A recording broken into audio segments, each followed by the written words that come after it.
ওগো আল্লাহ, ওগো মালিক, তুমি ছাড়া তো আমাদের আর কেউ নাই, তুমি ছাড়া তো আমার আর কেউ নাই। আল্লাহ গো, তুমি যদি মাফ না করো কে আমাকে মাফ করবে?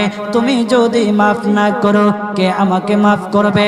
তুমি যদি আমাকে মাফ করো তাহলে তোমার কোনো দিকে কমবে না, তুমি যদি আমাকে মাফ না করো তোমার কোনো দিকে বাড়বে না।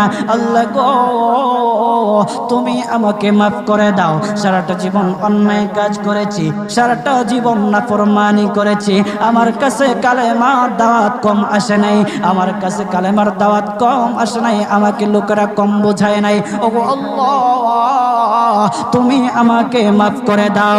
মাফ না করলে কোথায় যাব, কার কাছে যাব? বাবা যখন মারে তখন মার কাছে আশ্রয় নেওয়া যায়, মা যখন প্রহার করে তখন বাবার কাছে